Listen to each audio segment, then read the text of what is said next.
இப்போ என்ன பண்ண போறீங்க? பொரியலுக்கு தாளிச்சிட்டு இருக்கேம்மா.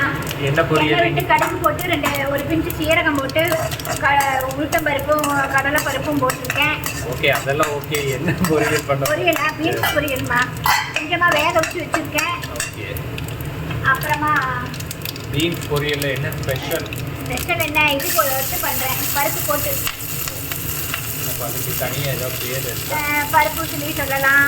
பருப்பு ஊசியா? அப்படி சொல்லணும்ல, நீங்கள் சும்மா பீன்ஸ் பருப்பு போட்டுன்னு சொல்லக்கூடாதுல்ல. நான் அதை வச்சு தான் சொல்லுவேன் நம்ம வீட்டில். அதனால நம்ம வீட்டு வர மாதிரி சொல்லுவேன். ஏற்கனவே ஒரு பச்சை மிளகாய் போட்டிருக்கேன். பீன்ஸோட பச்சை மிளகாயை போட்டிருக்கீங்க. உப்பு போட்டு வேக வச்சு வச்சுருக்கேன். இப்போ இதில் ஒரு பச்சை மிளகாய் போட்டிருக்கேன். ஏற்கனவே பீன்ஸை வேக வச்சுட்டீங்க. ஆமாம். அந்த பீன்ஸோட ஒரு பச்சை மிளகாய் ஏற்கனவே வெந்திருக்கு.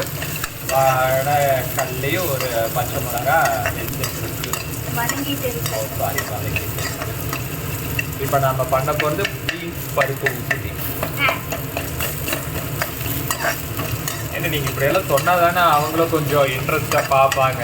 நீங்கள் சும்மா பீன்ஸ் பருப்பு போட்டு பண்ணேன்னா அவங்க சாதாரணமாக இல்லை நினச்சிக்குவாங்க பார்க்குறவங்க. அவங்களுக்கு ஒரு இன்ட்ரெஸ்ட் வேண்டாமா? Okay okay. அலங்கார வார்த்தைகள். பேர் வைக்கணும்.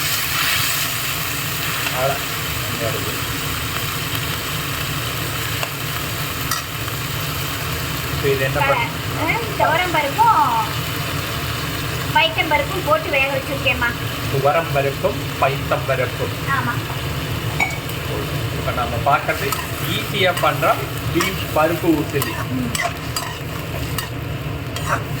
நம்ம ஊர் ஸ்டைல், நம்ம வீட்டு ஸ்டைலுன்னு சொல்லிக்கலாம். ஏன் போய் நம்ம ஊர் சொல்லுவானே. இதே அம்மா பண்ணுறாங்கன்னா அம்மாவுக்கு எப்போவுமே பருப்பு இல்லாமல் லஞ்ச் ஃபினிஷ் ஆகாது. ஆமாங்க, பருப்பு சேர்த்து ஆகணும். எனக்கு காரக்குழம்பு வச்சுட்டாங்க, பருப்பு இல்லை. அதனால எப்படியாவது ஒரு வழியில் பருப்பு சேரணும். இப்போ இதை பண்ணியிருக்காங்க. நானும் பார்க்குற பருப்பு இல்லாமல் ஒரு நாள் ஏதாவது ஒன்று பண்ணுவாங்கன்னு பார்த்தா பருப்பு இல்லாத சாப்பிட முடியல என்னால். ஆமாம். எனக்கு ஒரு டவுட்டு. இப்போ இது வேகறக்குள்ள அதை கிளியர் பண்ணுங்க. முன்ன பருப்பு உசிலிங்கிறது வேற மாதிரி இல்லை பண்ணுவீங்க. அதுவா?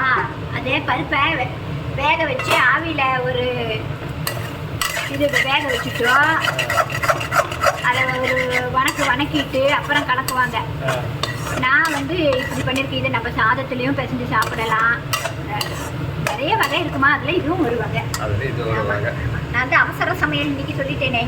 கொத்தமல்லியும் கொஞ்சமாக தேங்காவும் போட்டுக்கலாம். எல்லாம் அதே மாதிரி தான் எல்லாம் போட்டிருக்கேன். புரியுதா?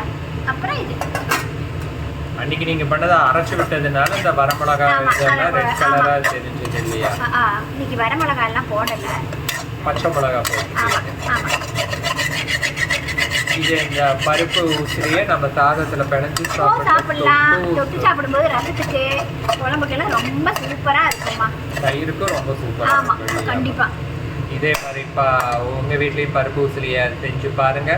பார்த்துட்டு மறக்காம கமெண்ட் போடுங்க. நம்ம சேனலை லைக் பண்ணுங்க, ஷேர் பண்ணுங்க.